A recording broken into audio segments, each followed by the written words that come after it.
მოგესალმებით. ეთერშია საავტორო გადაცემა რეზიუმე. ჩვენ ვიწყებთ ახალ სეზონს. დღეს 1 სექტემბერია, როგორც იცით და სწორედ სექტემბრის თვეში ვსვით ტელევიზიაში ახალ სეზონს. იწყება ახალი პოლიტიკური, საინფორმაციო, ანალიტიკური სეზონი და ეს ჩემი ახალი სეზონის პირველი გადაცემა. მივესალმებით ჩვენს რადიო მსმენელებს, ვინც გვისმენს FM 103-ზე, რადიო პალიტრის ეთერით, ასევე მივესალმები ჩვენს ტელემაყურებლებს, ვინც გვიყურებს ტელეკომპანია პალიტრა ნიუსის ეთერით. და 1 სექტემბერი, ასე ვთქვათ, ახალი სეზონი დაიწყო ჩვენი პრეზიდენტის მიხეილ ყაველაშვილის წერილით ამერიკის პრეზიდენტისადმი, სადაც ის საყვედურობს ამერიკის პრეზიდენტს, რომ რატო გვაიგნორებთო, მარტივად თუ შევაჯამებთ მის წერილს, დანარჩენს წაგიკითხავთ რამდენიმე ციტატას. აღსანიშნავია, რომ პრეზიდენტის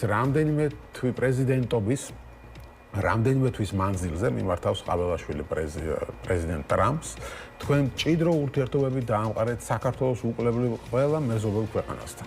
წარმატებით შეუწყვეთ ხელი სამშვიდობო შეთანხმების გაფორმებას აზერბაიჯანსა და სომხეთს შორის.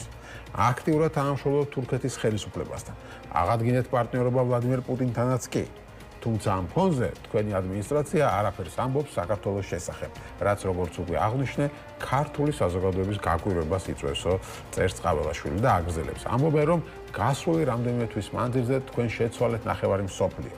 თუმცა ბუნებრივია, მოვლენებს ყველა თავისი გადმოსახედიდან უყურებს და იმის გათვალისწინებით, რომ ჩვენი ქვეყნის მიმართ თქვენი ადმინისტრაცია ლოგიკურ ყურადღებას არ იჩენს, ქართულ ხალხში თქვენი პასიურობა აჩენს ეჭვს და კითხვებს იმასთან დაკავშირებით, თუ რამდენად თავისუფალი და გულწრფელია თქვენი ადმინისტრაციის ქმედებები რეგიონში მშვიდობის განმტკიცების თვალსაზრისით.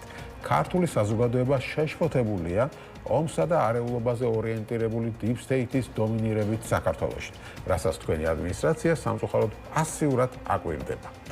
ვიტოვებ იმედსო, წერს ყაველაშვილი, რომ საქართველოს მიმართ თქვენი ადმინისტრაციის დამოკიდებულება შეიცვლება. მნიშვნელოვანია ქართველი ხალხის აღქმაში ამერიკის შეერთებული შტატები და არა deep state-თან, არამედ ამერიკის ძლიერ პრეზიდენტთან, არა მშვიდობის დარღვევისა და დესტაბილიზაციის გამუდმებულ ცდილობასთან, არამედ მშვიდობასთან და სტაბილურობასთან, არა გენდერულ და LGBT პროპაგანდასთან, არამედ ტრადიციული ღირებულებების პატივისცემასთან ასოცირდებოდეს. პირადად მე, ამბობს ყაველაშვილი, როგორც საქართველოს პრეზიდენტი, მზად ვარ მაქსიმალურად შევუწყო ხელი საქართველოს მთავრობის გაცხადებული მიზნის რეალიზებას. სულთა ფურსლიდან და კონკრეტული გზამკვლევით აღდგეს სტრატეგიული პარტნიორობა საქართველოს და ამერიკის შეერთებულ შტატებს შორის. ამ მიზნის მიღწევის აუცილებელი პირობა კი ქართული სახელმწიფოს და ქართველი ხალხის მიმართ თქვენი ადმინისტრაციის სამართლიანი და გულისხმევი დამოკიდებულების დამკვიდრებაო, მიმართავს მიხეილ ყაველაშვილი დონალდ ტრამპს. თქვენ იცით, რომ რამდენიმე კვირის წინ ასეთივე წერილი გაუგზავნა ირაკლი ყობახიძემ მიმართა დონალდ ტრამპს, თუმცა იქედან პასუხი არ იყო. ნახოთ ყაველაშვილის წერილზე იქნება თუ არა რაიმე პასუხი დონალდ ტრამპის მხრიდან. მანამდე კი საქართველოს ოპოზიცია კითხულობს, თუ საქართველოს ხელისუფლებას არავინ ელაპარაკება ამერიკაში, არავინ ელაპარაკება ევროკავშირში და ეხლა აღმოჩნდა, რომ ჩინეთში მიმდინარე შანხაის თანამშრომლობის კონფერენციაზეც მიუხედავად იმისა, რომ ჩვენი რეგიონის ყველა ქვეყანა იყო მიწვეული, სომხეთი, აზერბაიჯანი და ასევე მიწვეული ყოფილებრივია რუსეთიც და თურქეთიც, საქართველოს ხელისუფლება არ მიიწვიეს. ამასთან დაკავშირებით გია ვოლსკი ამბობს ასეთ რამეს, მისი განმარტება ასეთია ოპოზიციის კითხვაზე, რომ თუ დასავლეთთან ვერ ალაგებთ, ჩინეთთან ხომ მაინც ჰქონდათ დალაგებული და იქ რატომ არ მიგიწვიესო? ეს რაც გავიგონეთ ჩინეთში მიწვევასთან დაკავშირებით, ეგრეთ წოდებული ოპოზიციის თუ ოპონენტების მხრიდან არის სრული თაღლითობა, სიყალბე და სამარცხვინო განცხადებაო, ამბობს გია ვოლსკი. მისი განმარტებით სამი ესწრებიან წევრი, დამკვირვებელიან დიალოგში მყოფი ქვეყნები, როგორებიც მაგალითად სომხეთი და აზერბაიჯანი არიან. ვოლსკის თქმით, გასაკვირი არ არის, რომ საკუთარი ქვეყნის მტრები პოლიტიკური მიზნებისთვის ამ თემასაც იყენებენ. ჯერ ერთი შანხაის თანამშრომლობის ორგანიზაციის წევრი უნდა იყო, ან წევრი უნდა იყო, ან დამკვირვებელი უნდა იყო, ან დიალოგში ყოფი ქვეყანა, როგორც ვთქვათ, სომხეთი და აზერბაიჯანი. მათ გარდა კიდევ 12 სახელმწიფოა ასეთი. საკუთარი ქვეყნის მტერს შეუძლია, რომ ეს თემაც გამოიყენოს ასეთი თაღლითური პოლიტიკური ბიზნისთვის, თუმცა არ გვიკვირსო, ამბობს ბატონი გია ვოლსკი. დღეს ამ თემებზე ვისაუბრებთ, დღეს რა ურთიერთობა აქვს საქართველოს ხელისუფლებას დასავლეთთან რა პერსპექტივა აქვს მის ურთიერთობას და რამდენად შეიძლება დასავლეთთან ურთიერთობა ჩაანაცვლოს მან აღმოსავლეთით ურთიერთობით, რას ნიშნავს ჩინეთში მათი არყოფნა. პირველი სტუმარი არის გიორგი ტომასიანი, საერთაშორისო ურთიერთობების სპეციალისტი, მეორე სტუმარი იქნება ირაკლი მელაშვილი, პოლიტიკის ანალიტიკოსი. მივესალმები გიორგის, გამარჯობა. გამარჯობა. მადლობა გადაცემაში მონაწილეობისთვის და პირველი დავიწყოთ აი ამ ყავალაშვილის წერილი ტრამპისადმი. როგორ გონია უპასუხებს ტრამპი მას? ახლა დაბრუნდი მე ვაშინგტონიდან, შეერთებული შტატებში ვიზიტიდან და შემიძლია ძალიან პირდაპირ თქვა, სწორედ იმ შთაბეჭდილებებიდან და საუბრიდან ჩვენს ამერიკელ პარტნიორებთან, რომ მათთვის ეს წერილი სერიოზული არ იქნება. არანაირი აღქმა სერიოზულობის, მიუხედავად იმისა, რომ ცდილობენ გარკვეულწილად თანხმედრაში მოაქციონ ნარატივები და ლოზუნგები, რაღაც ახსენებენ deep states, რომელიც არის სუფთა შიდა ამერიკული საკითხი, ამერიკული ბიუროკრატიის, რომელიც ათეულობით წლის განმავლობაში არ იცვლება ხოლმე, რადგანაც იქ ხელისუფლებების ცვლა არ ნიშნავს ბიუროკრატიული აპარატის შეცვლას და შესაბამისად პრეზიდენტ ტრამპს აქვს გარკვეული ამ მიმართულებით კითხვები და თავისი პოზიცია, ამის ხსენებით, ამის რაღაცნაირად დაკავშირებით ფარულ ძალებთან ტერმინოლოგია შეცვალეს, ხო? გლობალური ომის პარტია ბჭყალებში ახლა deep state-ად ასაღებენ და რაღაც ომის დაწყების საკითხს ასოცირებენ, ხო, მაგალითად. პრეზიდენტი ტრამპი ამას არ აღიქვამს სერიოზულად. რატომ?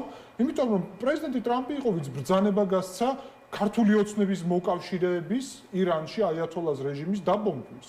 და როცა აქედან თბილისიდან ამბობენ, რომ გლობალური ომის პარტია აკეთებს ამას, პრეზიდენტ ტრამპს გულისხმობენ?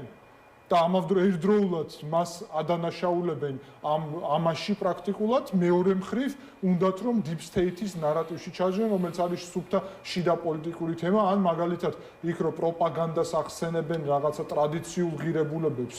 ჯერთი ამერიკაში ისეთი ტრადიციული ღირებულებებია, რომ ქართული ოცნება ეხლა არის მაგ ნარატივში შესული.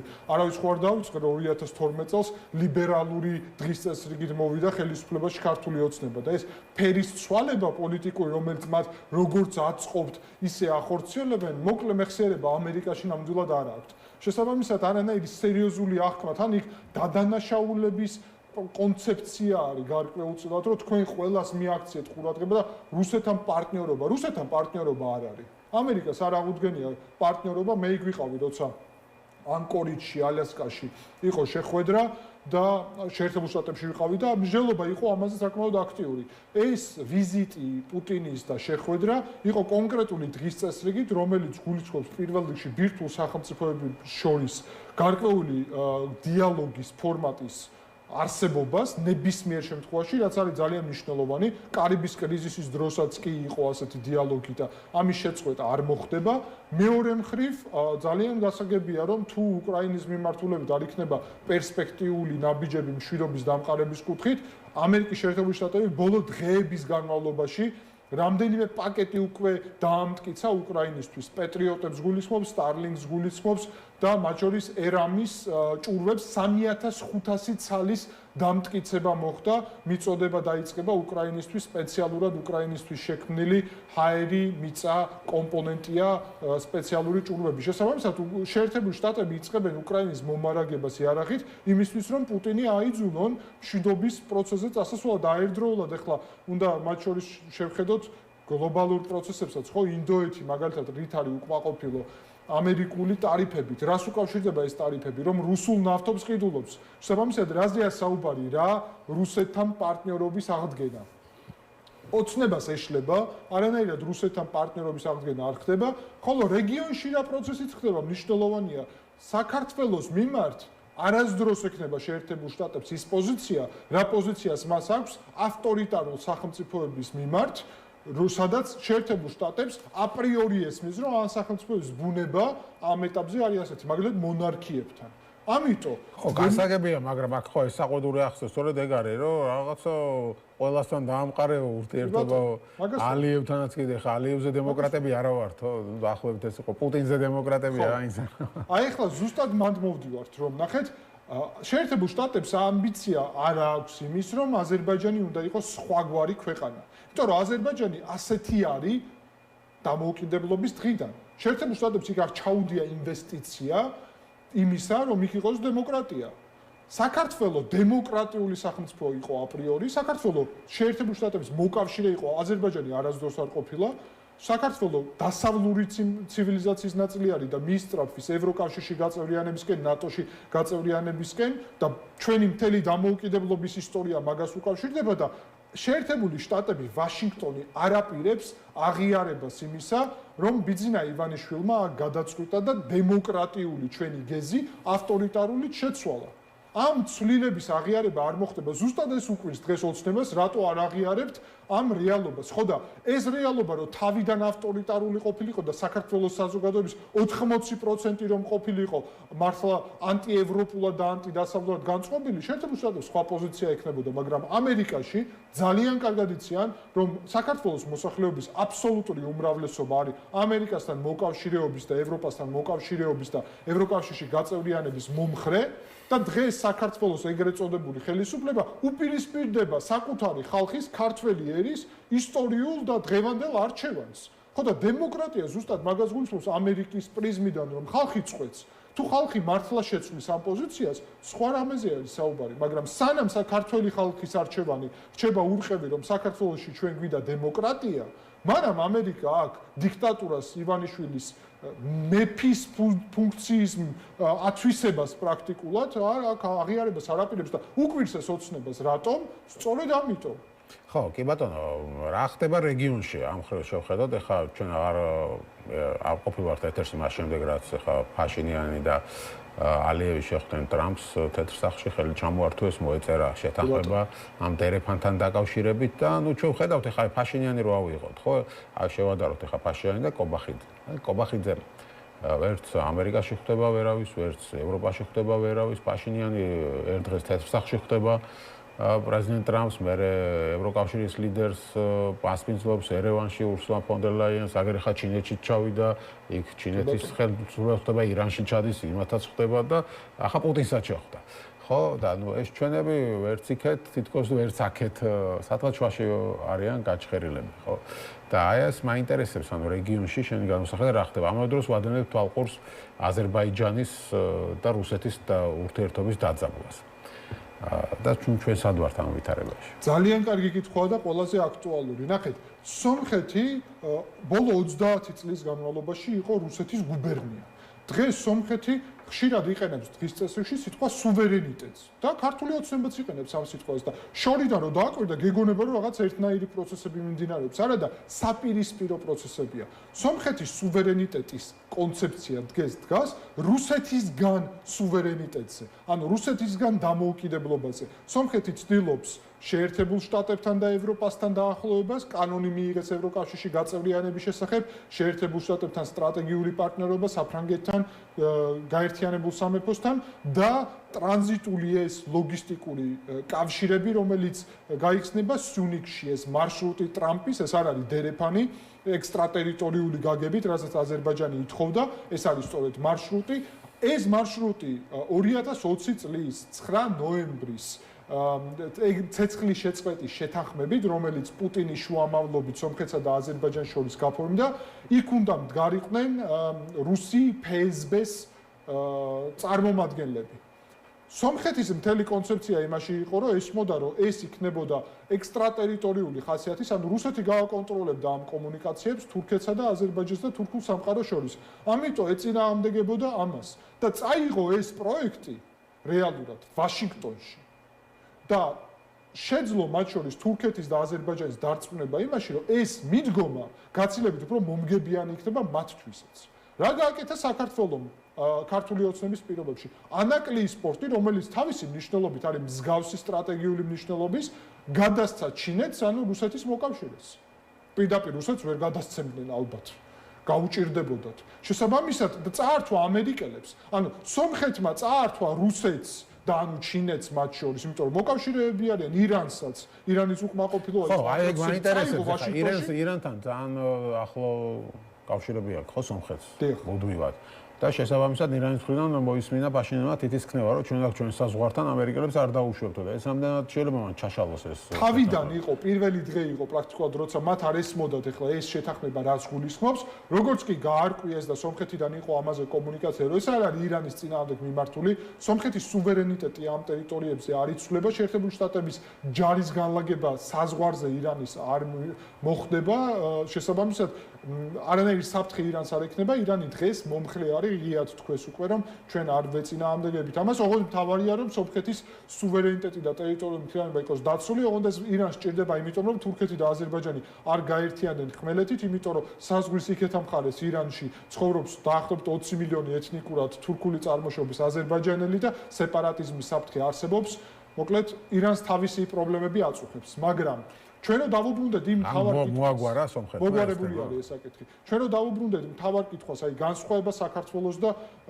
სომხეთს შორის სომხეთი კონკრეტულად სომხეთმა გააკეთა არჩევანი დასავლეთის მიმართულებით თუმცა ცდილობს წრები არ გააჩინოს აღმოსავლეთში ჩინეთთანაც აქვს პარტნიორობა ირანთან ცდილობს მეზობელი სახელმწიფოა და შესაბამისად საქართველოსთან განსხვავებით საზღვარი აქვს და სხვა ვითარება ამერიკას ეს ყოველთვის ესმოდა საქართველოს მიმართ კრიტერიუმები სხვა არის იმიტომ რომ საზღვარი არ გვაქვს ირანთან და შესაბამისად სხვა ვითარება და ამავდროულად რუსეთთანაც ცდილობს ისე გააკეთოს რომ პუტინსაც შეხვდა ხო აი ამ დავასრულებ ამ მიმართულებას რომ ცდილობს ისე გააკეთოს რომ არ იყოს ემბარგო, არ იყოს სომხების იქედან გაძევება, რაც საქართველოს აქვს გავლილი, იმიტომ რომ ეს საფრთხეები არსებობს.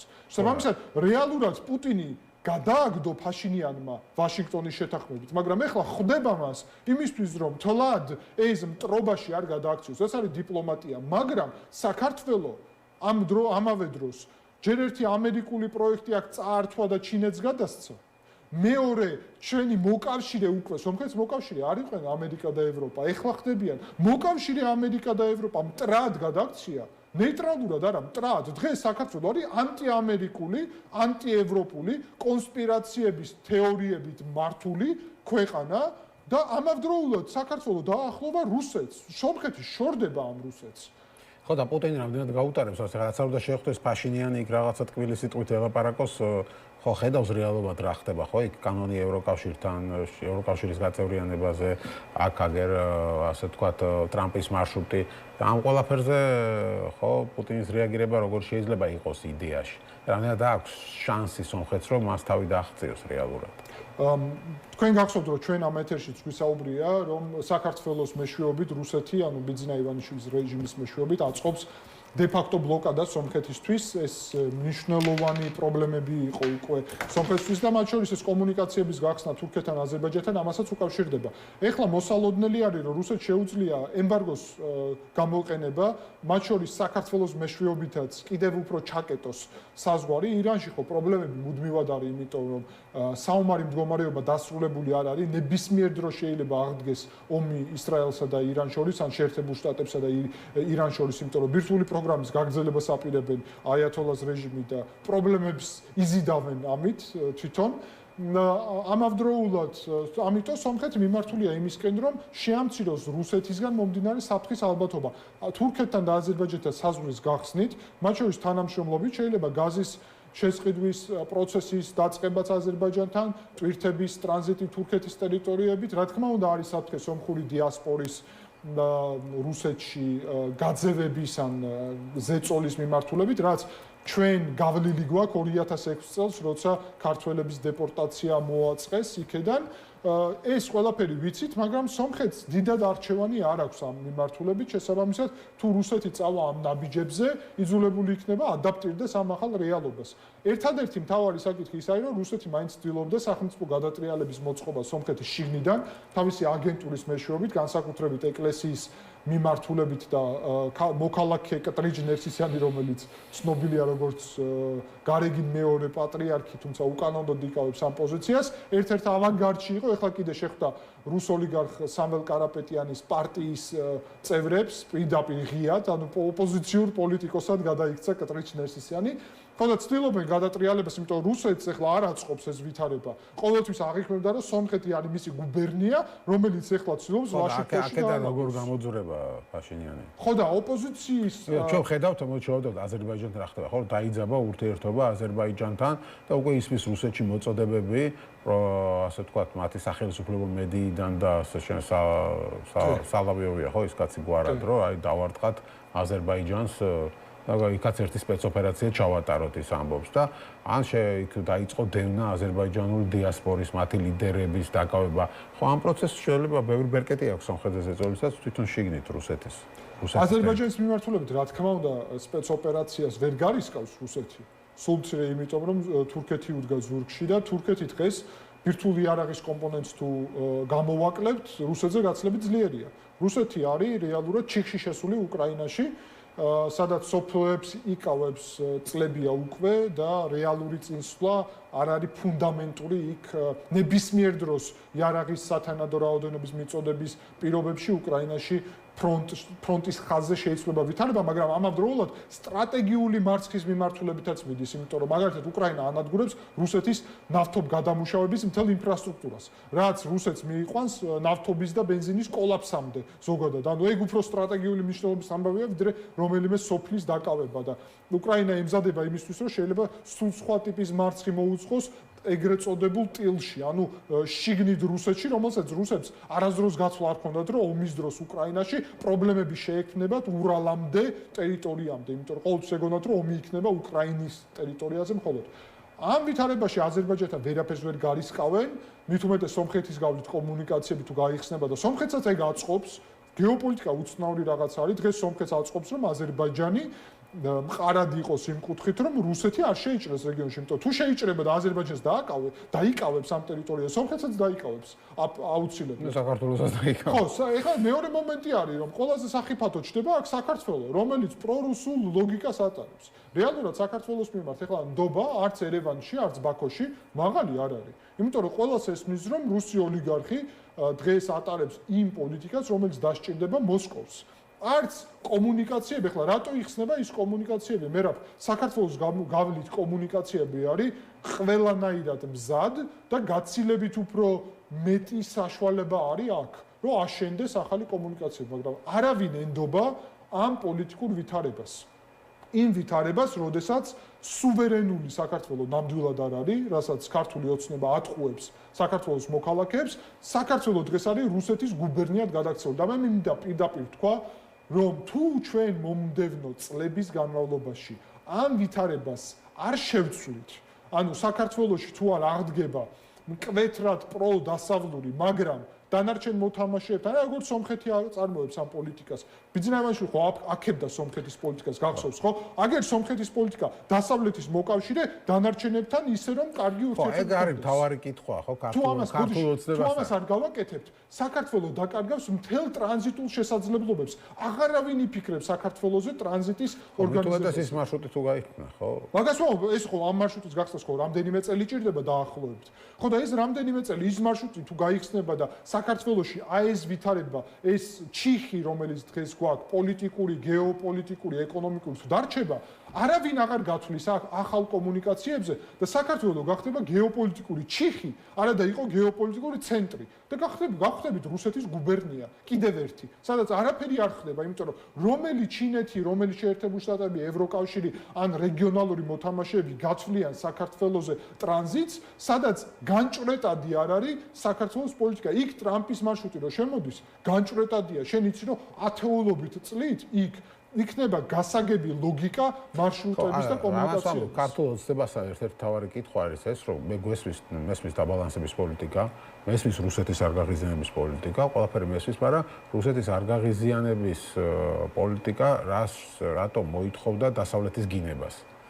ხო, ან ეს როგორი დაბალანსების პოლიტიკაა, შენ თუ გამოდიხარ და დასავლეთს აგინებ და რაღაც იმას რო გლობალური ომის პარტიას ეძახი. და მე წერილებს, რომ აი მოდი ახლა შევრიგდეთ და ყველაფერი სუფთაფურთლიდან დავიწყოთ, ხო? აი შორს რანაირად აბალანსებს, შენ თუ იწყებ ევროკავშირის გინებას, მათ მტრებად გამოცხადებას, საუბარსო იმათ უნდა ჩვენი რაღაცა გარყნა, ჩვენი დაღუპვა, ომში ჩართვა და რაღაცა. ანუ ეს არის დაბალანსების პოლიტიკა, მართლა მაინტერესებს არ ვიცი. მე რა 2012 წლიდან ქართული ოცნება რომ მოვიდა და აი თუ შევხედავთ 2018 გავრილოვამდე პერიოდს რუსეთის გაღიზიანების პოლიტიკა ქონდა ქართულ ოცნებას? არა ნამდვილად. მაგრამ ანტიდასავლური განცხადებები ქონდა ქართულ ოცნებას? არა. პროდასავლური პოლიტიკა ქონდა, კი, ნელ-ნელა მივდიოდით ამ ნაბიჯებით. რა თქმა უნდა, ეხლა უკრაინაში ომი გასაგებია ქართული ოცნების ზოგიერთი წარმომადგენლის ლოგიკა, რომ უკრაინაში ომმა შექმნა ახალი სირთულეები. არავინ არ ამბობს, რომ ამ ომის ფონზე შენ გამომწვევი პოლიტიკა უნდა აწარმოო. კი ბატონო, უნდა დააბალანსო. კი ბატონო, სადღაც უნდა კორექტივები შეიტანო. მაგრამ როცა შენ პოლიტიკა აქცია ანტიდასავლურ პოლიტიკად, ანტიევროპულ პოლიტიკად, რომელიც ეწინააღმდეგება ქართველი ხალხის არჩევანს და პოზიციას, რომელიც ეწინააღმდეგება შენივე წინასაარჩევნო ყველანაირ დაპირებას, კონსპირაციებით მართავ ქვეყანას და ამის უკან დგას ერთადერთი საკითხი. ბატონ ბიძინას უნდა, რომ მისი აქ მუდმივი ხელისუფლება აღიარონ და მუდმივი არაფერი არის ბატონო ბიძინა. არც სააკაშვილის ხელისუფლება იყო მუდმივი, არც შევარდნაძის, არც გამსახურდიასი, არც საბჭოთა ხელისუფლება, არც ერთი ხელისუფლება და 13 წელი აქ ხელისუფლებაში ხართ. გასაგებია ყველაფერი, მაგრამ მუდმივი მეფედ აღიარება არ მოხდება საქართველოში, ეგეთი წესწყობილება არ არის და ეთყობა საქართველოდან მაგიტო ეხლა ჩრდილოეთ კორეის მოწყობა უნდა ნახეთ, სომხეთი და აზერბაიჯანი მტრები პირდაპირ გაგებით, სადაც ომის სისხლი და რა ხდებოდა. ეხლა რიგდებიან შანხაიში, მაგალითად ფაშინიანი შეხვდა ალიევს, ერდოღანს და ასე შემდეგ. ჩვენთან ქართველი პოლიტიკოსები, შეიძლება ითქვას, პროკურატურა მაგალითად, დღეს ქართულ არასამთავრობო ორგანიზაციებს ანადგურებს. უკაცრავად, მაგრამ სომხები და აზერბაიჯანელები, როცა ამ სირთულების ფონზე ლაგდებიან, ქართველი ქართველთან რატომ მტრობს? ეს არის მშვიდობა? ეს არის, ესე იგი, დაპირებული ქართული ოცნების გარკვეული მშვიდობა? რანაირი მშვიდობა არის? შენ ქვეყანაში თუ არ გაქვს მშვიდობა? რა მშვიდობაზეა? შენი სამოქალაქო საზოგადოება, შენ შიგნით ყოფი ის და მოდით უკან წავიდეთ და ვნახოთ. ქართული ოცნება თანამშრომლობდა ამ სამოქალაქო საზოგადოებასთან? ნამდვილად თანამშრომლობდა. რა შეიცვალა? ქართულ ოცნებაში შეიცვალა, რა შეიცვალა? გასაგებია, მადლობა დიდი. გიორგი ტუმასიანი იყო ჩვენი სტუმარი, საერთაშორისო ურთიერთობების სპეციალისტი. ჩვენი შემდეგი სტუმარი იქნება რეკლამის შემდეგ ირაკლი მელაშვილი, პოლიტიკის ანალიტიკოსი. გემშვიდობებით დროებით, სულ 5 წუთით და დავბრუნდებით რეკლამის შემდეგ.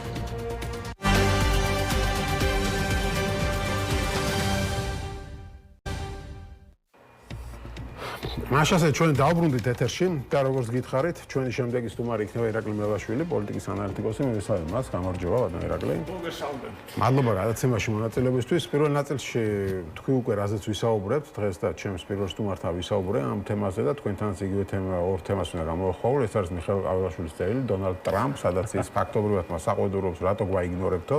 მთავარი აბზაცი რაც არის, ამას თავიდან კიდევ ერთხელ წავიკითხა, ვინც ახლა შემოგვიერთდა იმ მსმენელებისთვის. აღსანიშნავია, რომ პრეზიდენტობის რამდენიმე თვის მანძილზე თქვენ მჭიდრო ურთიერთობები დამყარეთ საქართველოს უკულებრივ ყველა მეზობელ ქვეყანასთან. წარმატებით შეუწყოთ ხელის სამშვიდობო შეთანხმების გაფორმებას აზერბაიჯანსა და სომხეთს შორის. აქტიურად თანამშრომლობთ თურქეთის ხელისუფლებასთან. აღადგინეთ პარტნიორობა ვლადიმირ პუტინთანაც კი. თუმცა ამ ფონზე თქვენი ადმინისტრაცია არაფერს ამბობს საქართველოს შესახებ, რაც როგორც უკვე აღნიშნე, ქართული საზოგადოების გაკურებას იწვევს. ანუ ფაქტობრივად რეგიონში ყველასთან აქვს ურთიერთობა ჩვენს გარდა და რა ხდება? მეორე ხა შანხაის კონფერენციასაც ვისაუბროთ ორისით. ხო, გაკურებულ საზოგადოებას ხო ხედავ ქუჩაში ხალხი როგორი გაკურებული. ხო, ეს საინტერესოა, ხო, საზოგადოების კი გასაგებია რომ ხელისუფლება არიან ისინი, მაგრამ რატო გადაწყვიტეს რომ მთელი ქართული საზოგადოება მათ აზრზე არის? ხო, ვინც ავტორი აწერია მაგას მაგი არ მოეკითხება. მაგრამ ეს ელი უარესია, ვისაც უბრალოდ აზრის გამოტანის საშუალება აქვს, ხო? პრობლემა ზუსტად იმაშია, რომ ტრამპს აქვს ყველასთან ურთიერთობა. მაგრამ მარტო ტრამპს არა, ჩინეთსაც. სტრატეგიულ პარტნიორმა, ჩვენმა სტრატეგიულმა პარტნიორმა ოსნა მიცხადებდა სტრატეგიულ პარტნიორად, ასევე ყველა ჩვენი მეზობელი ირანი, თურქეთი, სომხეთი, აზერბაიჯანი, რუსეთი მიიწვია. ერთადერთი ქვეყანა რეგიონიდან, სირიაც მიწვეული არის, ლიბანიც მიწვეული არის, ერთადერთი ქვეყანა დიდი რეგიონიდან, სირიაზის დიდი რეგიონი არის. ის არ არის მიწვეული არის საქართველო. ხო, მაგრამ ახლა ამაზე რა თქვა გიაბოვსკიმ, ის რაც გავიგონდეთ ჩინეთში მიწვასა დაკავშირებით, ეს არის ოპოზიციის თუ ოპონენტების მხრიდან არის სრული თაღლითობა, სიყალბე და სამართლო განცხადება. ანუ იქარია განმარტებით სამი ესწრებიან წევრი, ანუ შანხაის ორგანიზაციის წევრი ქვეყნები, ან დამკვირვებლები, ან დიალოგში ყოფი ქვეყნები, როგორიც მაგალითად სომხეთი და აზერბაიჯანი არიან.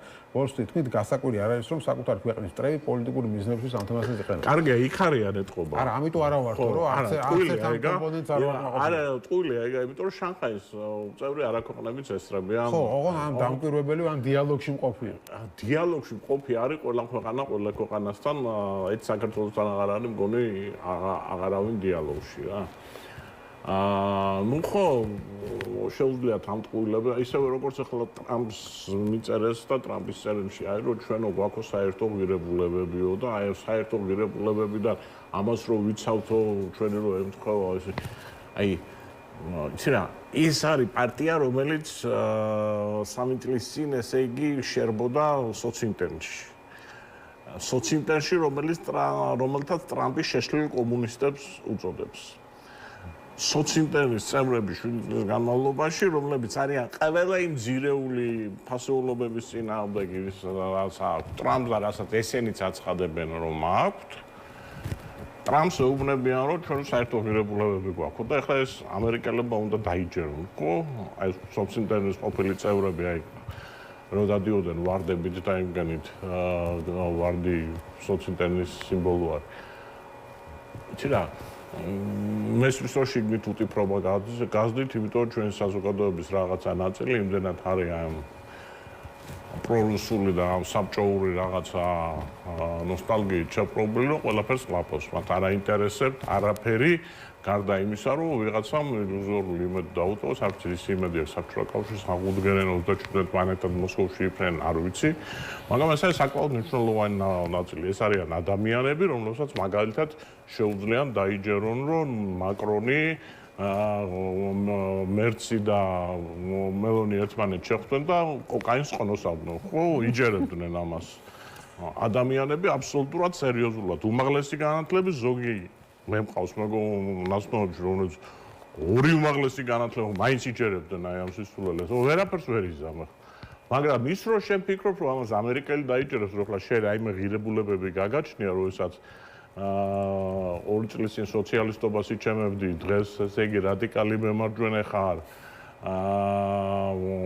ამბობ რომ ოჯახური ღირებულებების დამცველი ხარ და უმცირესობის მოწინააღმდეგე როდესაც აქტი კაცო მიღებული ქართული ოცნების პირობებში არის აქტი ხო მიღებული რომელიც უმცირესობების და ანუ აი სრულ ერთადერთი რასაც სოფლოს უმტკიცებენ ესენი არის ის რომ სინამდვილეში მათი იდეოლოგია არის მედროვეობა და კამელეონობა ამის გამო ისინი ვერც პროჩინელები არიან ხო ეხა ვერც პრორუსები არიან ვერც პროამერიკელები არიან ვერც პროევროპელები ბოლოს ყველა გააბრაზეს ეს არის პირველი წლები ახლა საქართველოს ისტორიაში, როდესაც ჩვენ არათუ მეგობარი ქვეყანა არ აყავს. ამ თემზე შეიძლება ვიკამათოთ მეგობრები არსებობენ, ჩვენ პარტნიორები აღარ აყავს საერთოდ. აი ამ თავრობა მოახერხა ის რომ პარტნიორი სახელმწიფო აი კი შეიძლება ირანში ჩავიდნენ, იქ უზბეკეთში, ასე ვიღაცა რომ ჩამოგადგება კარზე სამადლოდ მიიღებ, ხო? მაგრამ რაიმე ხელშეკრულება წინა ბლოკში თქვი რა ხა რო შევადოთ ფაშინიანის და კობახიძე ხო ანუ კაცი ფაშინიანი ერთ დღეს ვაშინგტონშია და ტრამპს ხელს ართმევს მეორე დღეს ერევანში მასთან ურსულა ფონ დერ ლაიანი ჩამოდის მერე ირანშიც ჩადის როცა მოუნდება ახლა აგერ ჩინეთში ჩავიდა და პუტინსაც ხვდება ანუ ყველასთან და ჩვენ ვერაფერში შევხვდა თემ სოფლიოში ვინმე თუ რამეს წარმოდა და ირაკლი კობახიძე ხვდება ჩინეთის ელჩ დღეში ორჯერ ერთადერთ კაც შეხვდა ჩინეთის მინისტრის მოადგილეს და დაიჭირეს. მეორე თუ მესამე დღეს დაიჭირეს. ეს ელჩიც არ დაიჭირო. ხო, ჩინეთის ელჩი ხდება ყოველ მეორე დღეს. ეხლა მარტივად რო შევადარებთ. დაბალანსების პოლიტიკა ეს არის, ხო, რასაც ფაშინიანი. რა თქმა უნდა. ხო, აი წინა ბლოკში კიდევ ერთხელ გავიმეორებ, ვიკითხე რომ დაბალანსების პოლიტიკას წინააღმდეგი კი არა ვართ. არც რუსეთის არ გაგზავნეს, მაგრამ რაში ჭირდება დაბალანსების პოლიტიკას ურთიერთობის გაფუჭება ევროკავშირთან. არა. ან იმასთან ამერიკასთან. არანაირი დაბალანსების პოლიტიკა. არანაირი დაბალანსება შეიძლება იყოს ორი. აი ნახე, თოგზე მოსიარულეები რო არიან. მერაბ ჯოხი მიჭირავს ხელში რომ არც იქით გადავარდე და არც აქეთ. არა მეორე დაბალანსების პოლიტიკა. აბორტე ამ თუმცა ჯერ ერთ მხარეს გადავარდე დავილეწო ცხვირპირი, ამბობდე კიდე ახლა მეორე ხარეს გადავარდე, დავილეწო ცხვირპირი, მე კიდე ამბობდე, კიდე ერთ ხარეს გადავარდე და დავილეწო, მე მეორე მხარეს. ეს დაბალანსება არის. პარალელურად ხან მეორე მხარეს რო ვარდები, შედეგი არის განსხვავებული რა. ის თოქს გაივლის და სამშვიდობოს გავალ და შენ ბოლოში ვერ გახვალ, იმიტომ დაგელეწება ყველაფერი, ხო? ჩვენი ხელისუფლების პოლიტიკა მე მართლა არ მახსოვს საქართველოს ასეთ მდგომარეობაში, რაც არ უნდა ყოფილიყო, გინდა შევარნაძის დროს, გინდა ზვიადის დროს, გინდა რომ ასე ქვეყანას არავინ არ ელაპარაკებოდეს ფაქტობრივად და ჩვენ ამას მივახციეთ. ნუ აი ეს თუ ჩავლენ უზბეკეთში, ირანში, სადღაც ბოლოს პრემიერი იქამდე მივიდა რომ რაღაცა იტალიის ქალაქში საკონსულოს გახსნაზე ჩავიდა, რაც ნუ არა ყოველგვარი დიპლომატიური ეტიკეტის დარღვევა, მოკლედ სერიოზულად ამაზე საუბარიც არ შეიძლება, ჩვენ გვაქვს უბრალოდ ძალიან სერიოზული პრობლემა. არ უნდა დაგვავიწეს რომ ერთი თვის წინ ესეთივე წერილი პრემიერ-მინისტრმა მისწერა ტრამპს. ხო გვახსოვს, ჯერ დახურული წერილი მისწერეს, შემდეგ ღია წერილი მიმართვა გააკეთა ირაკლი კობახიძემ და იმაზე პასუხი არ იყო და ეხლა მიწერა საერთოდ ყაველაშვილმა. ცოტა მაქვს, სწავლობდი აკადემიაში დიპლომატია, ცოტა ვიცი რაღაცები.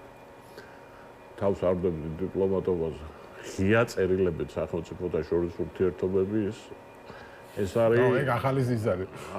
ეს არის ანუ აი შიდა რაღაცა პოლიტიკური რაღაცა არც თუ კარგი სხვათა შორის ფორმა ურთიერთობის რომელიც არსებობს ოპონენტებს შორის. ღია წერილები რატო იწერებოდა? ხო აი ხელისუფლებისადმი ღია წერილი ინტელიგენცია რაღაცაზე გინდა დაანამუსო ისეთი რაღაცა უთხრა, რომელზედაც აი ვარს ვერ იტყვის და აი საჯაროდ რო გამოვიტანს ეხავს ბუდეში ამ გამოთქმისათვის. სახელმწიფოთა შორის ურთიერთობაში ასეთი ფორმა მე არ მახსოვს, წარმოიდგინეთ რომ მე არ მახსოვს ვინმეს რომ ღია წერილებით მიემართოს თუ რაღაცის გარკვევა უნდა ყოველთვის არსებობს დიპლომატიური არხები. ღია წერილი არის იმის შედეგი რომ ამ დიპლომატიური არხებით მათ აღარავინ როგორ ჩანს აღარ ელაპარაკება. ამიტომ ნახეს ირაკლი კობახიძემ ხო თქვა რომ ჯერო დახურული მივწერეო და იმაზე რო არ გამქცეს პასუხიო მე მივწერე ასე ფიქრობენ რომ ხა ეს ტრამპი უნდა დაჯდეს და კობახიძის გინდა კობახიძის გინდა ფონდერლაინის ანუ ვინმეს წერილები უნდა იკითხოს პლუს არის გულწრფელად არის გაკურებული რომ რა ხდებაო ყაველაშვილი ხო წერს ერთი რომ ყველასა რო დავაგდითო მათ შორის ავტორიტარულ ქვეყნებთან და ჩვენ რა დავაშავეთო და მეორე ის რომ აი ჩვენ ერთთან ღირებულებები გვაქვსო. ამას ჯერათ მე მგონი რომ თუ ესენი სიტყვია რომ კონსერვატორები ვართ, ჩვენც რაღაცა ვებძვით USA-ს და Deep States. ტრამპი ამას ჩართვის მოკავშირეებად და ყველაფერს დაივიწყებს, რაც მანამდე ხდებოდა. ამერიკელების კი არა, ხელოვნურ ინტელექტს რაღაცა შედარებას ვაკეთებდი და ამაზე პირდაპირ დაწერა აფერისტები არიან. ამ სიტყვით დაწერა ოცნებასე რა ამაში რომ ტრამპისტები მართლა არიან ამერიკაში ეს. მაგას მივიდა ეს არის თეთრი ნაციონალიზმის გამოვლენა, რომელიც რეაქცია არის ბლეკ მეთაზე და კიდევ ბევრ რაღაცაზე, როგორც ჩანს, ესენი მართლა არიან. და ესენი ვის ელაპარაკებიან? ეხლა არ მიყვარს ასეთ თემები, რომ შემადგენლობას გადახედო რა ოჯახური ღირებულებების დაცვაზე, რა სექსუალური უმრავლესობის ტრადიციების ვინმეს გონია რომ ეს ინფორმაციები არ გადის ქვეყნის გარეთ, არ იციან ვინ არიან, რა არიან, რა ოჯახები აქვს, ვინ რას აკეთებს. აი აბსოლუტურად ადეკვატურობა დაკარგული ხალხი არის, გესმით? და ქვეყანა მაგარ შარშია, იმიტომ რომ ასეთი მდგომარეობა რომ ფაქტობრივად ერთი წლის განმავლობაში არც ერთი სერიოზული ვიზიტი არც აქიდან იქით და არც იქიდან აქით არ შემდგარა. ხა თუ ჩათulis რომ ირანში ვიზიტი ხამასთან ერთად რო იდგა და ჰეზბოლასთან სერიოზულია, არ ვიცი. უზბეკეთში ახლა სერგოხრავით იმით ამახლებდნენ რომ თქვენ გინდოდათო იქ წასულიყო, სადაც პუტინი არისო, იქნებ თავი თვითონ არ წავიდნენ. ნუ ბალდა მას ახლა ხმამაღლა ვერ არა, ეგ სხვათა შორის იდეა არის, იმიტომ რომ შეიძლება ჩინელებას ორით მაგიტომაც არ მიეწვეს, იმიტომ რომ დაძაბულობა შეიქმნებოდა იქ და ძალიან დიდი უხერხულობა შეიძლება ახლა ჩინეთისათვის. ახლა პუტინი ხო და ის რომ იცი რომ შენ ფაშინიანივით ვერ ჩახვალ და პუტინს ხელს ვერ ჩამოართმევ. ხო, სამ ვეღარავის ფორმატშიც ვერ შეხვალ, იმიტომ რომ ოკუპანტია შენი რუსეთი. ხო, ამიტომ ვერ ჩამოაყენე. ვერსად ვერ შედიან, ვერსად. მაშინ დასავლეთთან რატო უნდა დაძაბო? ვერც ევროკავშირში ვერ შედიან, ვერც ამსგროსში, ვერც ბრიკში, ვერც შოში, ვერსად. მთელი უბედურება ამაშია. ყველასთან მისი გაფუჭება შეიძლებოდა გაიფუჭოს ურთიერთობა, ხო? ხომ გავუწყდა სტრატეგიულ პარტნიორად ჩინეთი, ეს არის ერთადერთი ქვეყანა, რუსეთიც არის სხვათა შორის ასე 90-იან წლებში, რომელსაც არასოდეს საქართველოს ტერიტორიული მთლიანობისათვის რეზოლუციებზე და ტოლობების დაბრუნებაზე ხმა არ მიუწევს. უწინ როცა 90-იან წლებში გასოს შევარდნაძემ რაღაცა იმასგან და გაეროს გენდიუნის მეგობართა ჯგუფი საქართველოზე გააკეთებინა, რომ რაღაცა რუსეთი მარტო არ დარჩენილიყო და რუსეთზე ზემოქმედების მერკედები გაჩვენა და რუსეთი ნორმალურ რეზოლუციებს უჭერდა. ჩინეთი არასდროს. ეს ქვეყანა კაი გამომიცხადეს. კაი შეიძლება ჩავთვალოთ, რომ რაღაც ჩინეთი დიდი ქვეყანაა, უზარმაზარი კულტურა და რა ვიცი ყველაფერი და მე არა ვარ კაცო ჩინეთთან ურთიერთობის წინააღმდეგი. მაგრამ სტრატეგიულ პარტნიორად მიცხადებ ქვეყანას და ხელშეკრულებას აწერ ქვეყანას. ეხლა გადააკეთეს ვიღაცები ამბობენ მათი ექსპერტები ეკონომიკური სტრატეგიული პარტნიორობა არა პოლიტიკური. ეგეთი რამე არ არსებობს. იქ არ წერია. ეგეთი არ არსებობს. რატო გადაკეთდა? იმიტომ რომ ატყდა ამბავი სომხეთმა რომ მოაწერა ეხლა ხელი. სომხეთს უწევია იქ ტერიტორიული მთლიანობის პოლიტიკური საკითხები. ამათ რაც დაუდეს, იმას მოაწერეს ხელი. ანუ იმასაც ვერ ხვდები იცი რა ესეთი კარგი სერიები იყო რა პლანეტა აბიზე ანუ მაიმუნების პლანეტა და იქ არის ადამიანები მაიმუნებს რო ებრძვიან რაღაცა ნაწილი მაიმუნების გადადის ადამიანების მხარეზე გაყიდენ შავკას ეძახიან აი ჩვენ ვართ შავკები აი ამ შავკასავით ახლა რომელიც არც იმათვის არის მისაღები დასავლეთისთვის უკვე არც ამათთვის არის მისაღები ჩინეთისთვის და უკვე ხელს არავინ არ გვართმევს. ასეთი არის მდგომარეობა. ამაში სასიხარულო არაფერს ქვეყნებსაც ძალიან მძიმე თან ახლა რომელი მე ისა ვარ ინდოეთი და პაკისტანი და რაღაცა 80 მილიონიანი ქვეყანა, ხო? ერთი ბეწვა ქვეყანა ვარ, რომელსაც პარტნიორები მჭირდა, რომელსაც გიჟი მეზობელი ხავს. გიჟი დასაბელი გიჟია 21 საუკუნეში სახელმწიფომ 5 დღის წინათ გამოაცხადა რომ გადის წამების წინააღმდეგ ბრძოლის კონვენციიდან. აი მეტი 21 საუკუნეში წარმოგიდგენია ხო 21 საუკუნეში შუა საუკუნეებში დაბრუნდნენ. და ჩემი მეზობელია, პარტნიორები მჭირდება. და ესენი ესე იგი ამერიკას ღია წერილები და ეს გადმოვიდა კალაძე ბიჭო მე ერთმა კარგად გამოვიდა აღირებულებები და გამისთანა რომ ევროპაზე ის ღირებულებები აღარ გააქო რომელიც საქართველოს მოიწორო შენ აღირებულებები და გამოწყონებული ამისთან ეს ანეკდოტებიც აღარ არის უკვე რა მაგრამ ეს უკვე ძალიან სერიოზულ პრობლემებს უქმნის ქვეყნის უსაფრთხოებას იმიტომ რომ ერთი რომ კუდი მოიქნიოს ამ გადარეულმა იმისაც რომ უკრაინაში ვერაფერი ვერ შეძლო ის თავის ვიღაცა დამშეული ეს ზეტნიკები რომ დააწყარა რომ ერთი კუდი რომ მოიქნიოს ხმის თვალის გამომყოლებელი აქ და აღარავინ აღარ იქნება ხო ჩვენზე ადრე 2008-ში სიტყვით მაინც დაგვიჭირებს ხარი აქ პრეზიდენტები ჩამოვიდნენ მოედანზე დადგნენ მარტო სიტყვა არ იყო ხო მარტო სიტყვა არ იყო ხალხი ჩამოვიდა და აქ დადგა თბილისში 4 ქვეყნის პრეზიდენტი მე ერთ პრეზიდენტთან ესე